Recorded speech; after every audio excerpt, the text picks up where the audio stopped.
Hari ini kita akan berbincang tentang sesuatu yang sangat populer di dunia kesehatan dan dijuluki sebagai superfood, yaitu kunyit. Mengenai kunyit, apakah Anda sudah mendengar terlalu banyak versi cerita hingga rasanya kepala mau pecah? Ada yang bilang harus dimakan saat perut kosong agar penyerapannya baik, tapi segera ada yang membantah dan bilang makan saat perut kosong itu paling merusak lambung. Ada yang bilang harus dikonsumsi bersama lada hitam dan minyak baru efektif, tapi ada juga yang bilang itu hanya omong kosong, cukup seduh dengan air saja. Paling praktis. Ada yang memujinya sebagai obat dewa, penyembuh segala penyakit, tapi kemudian Anda melihat peringatan di berita tentang seseorang yang masuk rumah sakit karena sembarangan mengonsumsi kunyit. Informasi-informasi ini begitu banyak kacau dan saling bertentangan. Siapa yang harus dipercaya? Si kecil berwarna kuning ini sebenarnya malaikat atau iblis? Tubuh teman-teman parubaya dan lansia tentu sudah tidak kuat lagi untuk coba-coba. Ingin menambah poin kesehatan tapi takut salah langkah dan malah celaka. Jika Anda juga memiliki kebingungan ini, maka video hari ini adalah panduan yang dirancang khusus untuk Anda.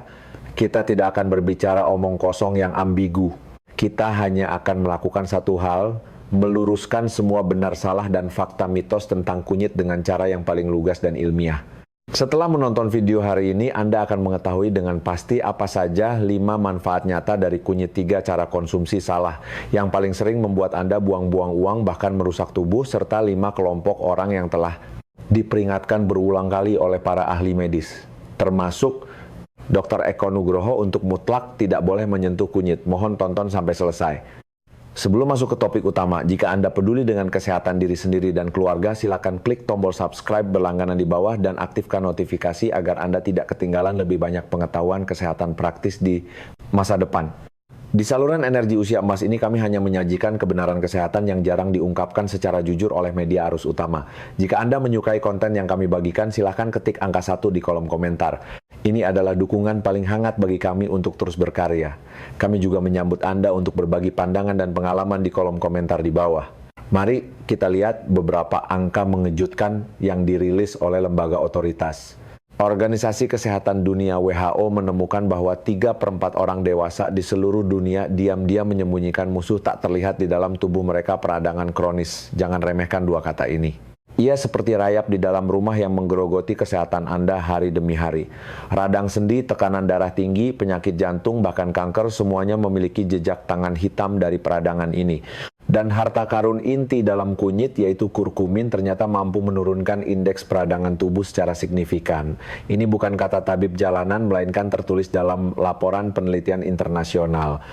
Selain itu, Universitas Harvard yang ternama juga menerbitkan laporan yang menyatakan bahwa bagi teman-teman parubaya dan lansia, jika bisa mengonsumsi 500 mg kurkumin dengan benar setiap hari, maka risiko penyakit kardiovaskular yang paling mengkhawatirkan dapat turun secara langsung hingga hampir 30%, tepatnya 28%. Namun yang paling membuat kita tertawa miris adalah sebuah survei seperti yang pernah dilakukan di Taiwan, menunjukkan bahwa lebih dari setengah orang menganggap kunyit itu sama saja dengan jahe dapur yang biasa kita pakai untuk menghilangkan bau amis. Ini benar-benar kesalahpahaman besar. Saya harus memberitahu Anda secara bertanggung jawab meskipun keduanya berkerabat dan bentuknya agak mirip, kandungan zat aktif dan nilai gizinya berbeda jauh, bahkan puluhan kali lipat. Di balik angka-angka yang mengguncang ini, kekuatan ajaib apa yang sebenarnya tersembunyi dalam kunyit? Jangan terburu-buru, mari kita ungkap satu persatu 5 manfaat ilmiah kunyit. Manfaat pertama, melawan peradangan, memberi pelumas pada sendi, membersihkan tubuh. Apa yang paling ditakuti orang saat bertambah tua? Bukan hal lain melainkan rasa sakit yang menyiksa. Bangun pagi, lutut terasa kaku seperti berkarat, harus digerakkan perlahan cukup lama baru berani turun dari tempat tidur. Saat mendung atau hujan, sakit pinggang dan punggung datang tepat waktu seperti ramalan cuaca. Bahu dan pergelangan tangan juga sesekali ikut bermasalah. Biang kerok sebenarnya di balik ini semua adalah apa yang kita sebut peradangan kronis. Anda bisa membayangkan tubuh sebagai sebuah rumah kayu yang presisi, dan saklar peradangan itu seperti anak nakal di dalam rumah yang memegang korek api, selalu ingin menyalakan api di sana-sini. Begitu diaktifkan, rumah tubuh ini mulai berasap dan terbakar di mana-mana. Radang sendi, nyeri otot, masalah kulit, semua penyakit ini pun datang menghampiri. Kurkumin dalam kunyit adalah petugas pemadam kebakaran kelas atas, bahkan yang dilengkapi navigasi GPS. Ia bisa dengan tepat menemukan si anak nakal itu, merampas korek apinya dan membuatnya diam agar tidak membuat masalah lagi. Ada eksperimen klinis yang sangat ketat membuktikan sekelompok pasien yang bertahun-tahun disiksa radang sendi setelah mengonsumsi suplemen kunyit selama 8 minggu, rasa sakit mereka secara umum berkurang hingga separuhnya. Bayangkan bagi teman-teman lansia yang bertahun-tahun tersiksa nyeri sendi hingga tidak bisa tidur atau berjalan jika bisa mendapatkan perbaikan seperti ini. Apakah itu berarti bisa kembali jalan-jalan di taman, bisa menggendong cucu dengan santai? Kualitas hidup pasti meningkat pesat. Ini benar-benar penyelamat sendi dan pelumas super. Manfaat kedua, mencegah kanker. Kanker, kata ini adalah kata yang paling berat dan paling tidak ingin didengar di hati setiap orang. Mengapa sel kanker begitu menakutkan dan sulit dihadapi? Karena mereka seperti segerombolan bandit yang tidak punya akal sehat, berkembang biak dan berekspansi secara gila-gilaan merampas wilayah dan nutrisi sel normal. Agar bisa berekspansi, mereka harus terlebih dahulu membangun banyak pembuluh darah baru untuk mengangkut logistik dan amunisi bagi diri mereka sendiri. Tanpa pasokan nutrisi sel kanker hanyalah macan ompong yang tidak bisa berbuat banyak. Disinilah kurkumin berperan sebagai tokoh yang sangat cerdas ahli sabotase logistik. Ia secara khusus mampu menghambat pertumbuhan pembuluh darah baru yang mencoba mengirimkan makanan ke sel kanker. Ini setara dengan memasang barikade dan meledakkan jembatan di jalur suplai sel kanker. Coba pikir jika jalur logistiknya putus, apakah pasukan masih bisa berperang? Demikian pula sel kanker yang pasokan nutrisinya diputus akan sulit untuk berkembang biak secara gila-gilaan dan tidak bisa lagi bersikap arogan. Banyak penelitian ilmiah telah berulang kali mengonfirmasi bahwa rutin mengonsumsi kurkumin memberikan manfaat nyata untuk mencegah beberapa jenis kanker yang sering terjadi di negara kita, seperti kanker payudara, kanker usus besar, dan lainnya. Tentu saja kita harus sadar sepenuhnya bahwa ini utamanya untuk pencegahan, yaitu membangun tembok api dan pelindung yang kuat bagi sel-sel sehat kita. Bukan berarti ia bisa menggantikan radioterapi atau kemoterapi resmi untuk mengobati kanker. Poin ini jangan sampai tertukar. Manfaat ketiga, melindungi otak membuat ingatan lebih jernih. Seiring bertambahnya usia banyak teman lansia mulai memiliki masalah seperti ini, baru saja meletakkan kunci sekejap mata sudah lupa menaruhnya di mana. Kata-kata sudah di ujung lidah tapi tidak bisa diingat. Masuk ke sebuah ruangan tapi lupa mau melakukan apa. Sebenarnya ini adalah sinyal penuaan yang dikirimkan oleh otak kita. Semua orang takut-takut suatu hari nanti benar-benar menjadi pikun atau yang dalam istilah medis disebut Alzheimer. Para ilmuwan menemukan bahwa jika di otak kita menumpuk terlalu banyak sampah yang disebut protein beta amiloid, sampah ini perlahan akan membentuk plak lengket yang menyumbat dan melilit sel saraf pengirim informasi, membuat mereka tidak bisa bekerja normal. Ini ibarat pipa air di rumah yang sudah dipakai puluhan tahun, dinding dalamnya penuh kerak tebal, aliran air pun makin kecil dan akhirnya tersumbat total. Hasil akhirnya adalah penurunan daya ingat yang parah dan gangguan kognitif. Kurkumin saat ini berubah menjadi petugas kebersihan otak yang rajin. Ia punya kemampuan khusus, yaitu mampu menembus pelindung otak, masuk ke kedalaman otak, membantu mengenali dan membersihkan sampah, serta plak berbahaya ini membuat hubungan antar sel saraf kembali lancar. Dengan demikian, ia memperlambat atau mencegah proses kepikunan. Bukankah ini sama dengan menjaga kesehatan otak kita yang paling berharga? Menjaga kenangan-kenangan indah itu agar kita bisa tetap berbincang dengan jernih bersama keluarga dan teman hingga tua nanti. Manfaat keempat, membantu menurunkan gula darah sekutu kuat bagi penderita diabetes. Bagi teman-teman yang memiliki masalah gula darah, kehidupan sehari-hari terasa seperti berjalan di atas tali. Makan banyak sedikit takut gula darah melonjak, makan terlalu sedikit takut gula darah drop. Benar-benar perjuangan jangka panjang yang melelahkan fisik dan pikiran. Kurkumin bisa menjadi sekutu kuat Anda dalam pertempuran ini. Ia dapat secara efektif meningkatkan sensitivitas sel tubuh terhadap insulin. Saya beri perumpamaan agar Anda paham, miliaran sel tubuh kita ibarat kamar-kamar kecil yang terkunci. Gula darah adalah paket energi di luar kamar, dan insulin adalah satu-satunya kunci untuk membuka pintu kamar-kamar tersebut. Pada kondisi diabetes lubang kunci ini seringkali berkarat atau menjadi tidak sensitif. Kunci dimasukkan pun pintu tidak mau terbuka. Akibatnya sejumlah besar paket energi gula hanya bisa menumpuk di luar pintu di dalam pembuluh darah, menyebabkan gula darah tinggi. Fungsi kurkumin ibarat sebotol pelumas penghilang karat yang ampuh. Ia membantu memoles dan memperbaiki lubang kunci yang berkarat itu agar kunci insulin bisa kembali membuka pintu dengan lancar, sehingga gula darah bisa masuk ke dalam sel dan dimanfaatkan oleh tubuh. Penelitian secara jelas menemukan bahwa pasien pradiabetes yang mengonsumsi suplemen kurkumin gula darah, puasanya rata-rata turun hingga 20%. Ini tidak diragukan lagi adalah metode bantuan yang alami, lembut, dan aman. Tapi teman-teman, di sini saya harus mengingatkan kurkumin hanya sebagai sekutu pendamping mutlak, tidak boleh menggantikan obat penurun gula darah yang sedang Anda konsumsi. Ia bukan pasukan utama.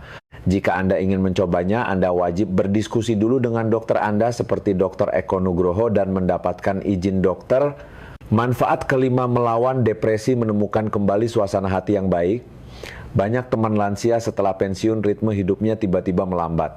Kadang justru merasa hati kosong, tidak bersemangat melakukan apapun, murung, bahkan merasa gelisah dan depresi tanpa sebab. Kurkumin juga bisa bersinar di bidang ini, berperan sebagai pemijat jiwa. Ia dapat secara signifikan memacu produksi zat di otak kita yang disebut BDNF, Brain Derived Neurotrophic Factor. Namanya terdengar sangat teknis, tapi Anda bisa memahaminya sebagai cairan nutrisi tingkat tinggi atau pupuk kebahagiaan bagi otak. Pupuk ini bisa menutrisi sel saraf kita agar tumbuh lebih sehat dan kuat, serta meningkatkan koneksi dan perbaikan antar neuron. Penelitian bahkan terkejut menemukan bahwa efek kurkumin dalam melawan depresi ternyata tidak kalah dengan beberapa obat resep antidepresan umum seperti Prozac, Fluoxetine.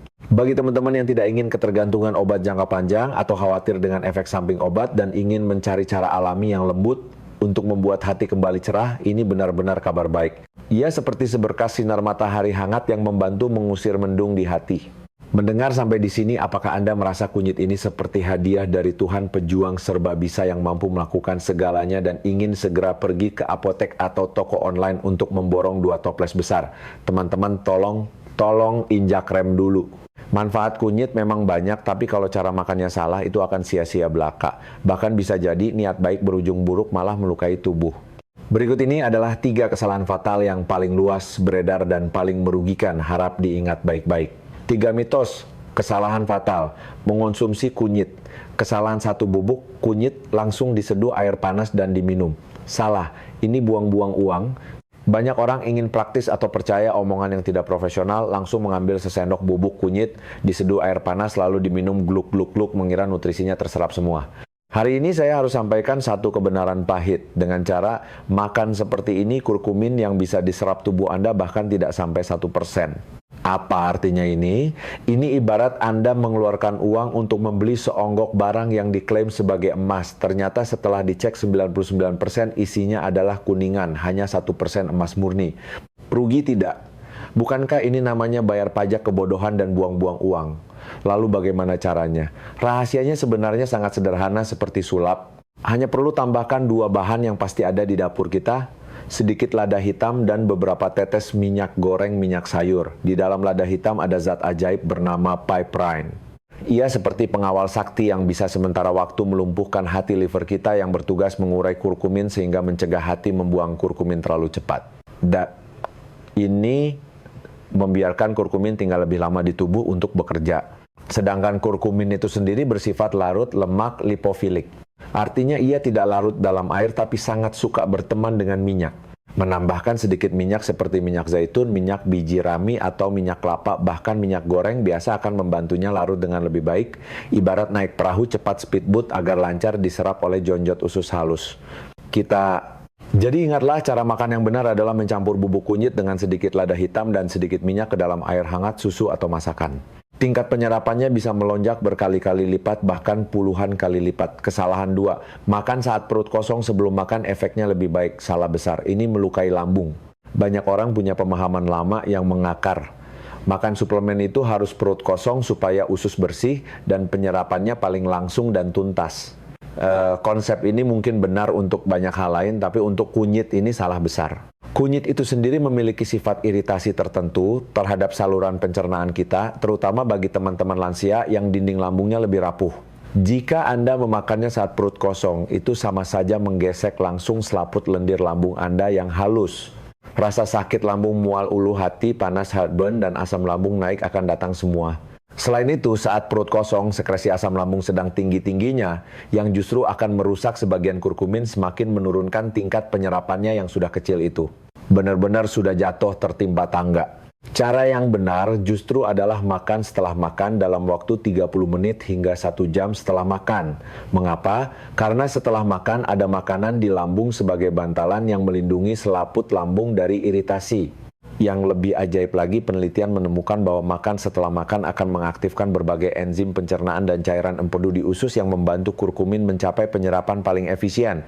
Tingkat penyerapannya bahkan bisa melonjak hingga 2000% alias naik 20 kali lipat. Perbedaannya ibarat satu naik traktor, satu naik roket. Beda langit dan bumi. Jadi mohon ukir kata-kata ini di otak Anda, harus makan setelah makan. Kesalahan 3 kunyit adalah makanan alami semua orang boleh makan. Salah. Ini mempertaruhkan kesehatan. Ini adalah kesalahan paling berbahaya dan fatal dari semuanya. Banyak orang berpikir kunyit kan cuma tanaman yang digiling jadi bubuk. Murni alami pasti lebih aman dari obat kimia. Pasti semua orang boleh makan makin banyak makin bagus. Salah besar. Berikut ini adalah 5 kelompok orang yang mutlak tidak boleh menyentuh kunyit. Anda harus bersikap seperti sedang memeriksa laporan kesehatan medis. Periksa diri Anda dengan ketat apakah Anda termasuk dalam kategori ini. Kelompok 1, ibu hamil dan wanita yang sedang program hamil. Kunyit memiliki efek melancarkan darah dan merangsang kontraksi otot polos rahim. Bagi ibu hamil muda ini bisa meningkatkan risiko keguguran. Bagi hamil tua bisa memicu kontraksi yang tidak perlu. Demi kesehatan dan keselamatan generasi penerus, mohon jauhi kunyit selama masa kehamilan dan menyusui. Kelompok 2, penderita batu empedu atau penyakit kandung empedu. Kunyit merangsang sekresi empedu dengan kuat. Jika di kandung empedu Anda kebetulan ada batu dorongan sekresi empedu yang mendadak, ini bisa membuat kandung empedu berkontraksi hebat, memeras batu itu masuk ke saluran empedu yang sempit dan menyumbatnya. Ini memicu kolik empedu yang luar biasa sakit. Konon sakitnya lebih parah daripada melahirkan. Sakitnya bisa mengancam nyawa. Jadi jika Anda punya masalah empedu, jangan ambil risiko. Kelompok 3, orang yang sedang mengonsumsi obat pengencer darah. Contohnya jika Anda sedang minum aspirin warfarin atau obat sejenisnya, kunyit sendiri punya efek melancarkan darah dan anti pembekuan yang kuat. Jika Anda memakannya bersama obat-obat ini, itu sama dengan efek ganda kerjasama yang terlalu kuat melawan fungsi pembekuan darah tubuh Anda. Ini akan meningkatkan risiko pendarahan secara drastis. Mungkin hanya terbentur sedikit bisa muncul memar lebar sikat gigi, bisa berdarah tak berhenti, bahkan risiko pendarahan dalam. Jika Anda ada rencana operasi dalam waktu dekat, setidaknya 2 minggu sebelum operasi, Anda juga wajib berhenti total makan kunyit. Kelompok 4, penderita penyakit lambung, usus yang parah. Misalnya Anda didiagnosis menderita tukak lambung, tukak usus, 12 jari, gastritis erosif, atau masalah reflux asam lambung GERD yang sangat parah. Sifat iritasi kunyit bagi selaput lendir lambung, usus yang sudah luka atau meradang ini ibarat menabur garam di atas luka. Akan memperparah rasa sakit dan ketidaknyamanan Anda, membuat penyakit makin parah. Kelompok 5, orang yang sudah tahu dirinya alergi terhadap kunyit atau jahe. Meskipun jarang, tapi ini ada. Jika setelah makan kunyit atau makanan sejenis Anda mengalami kulit gatal, muncul ruam merah, luas bibir bengkak, atau bahkan sesak napas, itu adalah reaksi alergi. Harus segera hentikan dan hindari selamanya. Baiklah teman-teman, sampai di sini semua rahasia tentang kunyit sudah kita bahas. Informasinya agak banyak, mari kita luangkan 1 menit untuk kilas balik dan merangkum poin penting hari ini. Pertama, kita tahu 5 manfaat ajaib dari si serba bisa kunyit. Pelumas super sendi, tembok api, pencegah kanker, petugas kebersihan, otak pencegah pikun, asisten andal, penstabil, gula darah, serta matahari kecil penghangat suasana hati. Kedua, kita membongkar 3 mitos fatal kunyit yang paling merugikan. Tidak boleh diseduh air begitu saja, itu buang uang, harus pakai lada hitam. Dan minyak tidak boleh makan saat perut kosong, itu merusak lambung, harus setelah makan, dan tidak boleh menganggapnya makanan biasa yang bisa dimakan semua orang.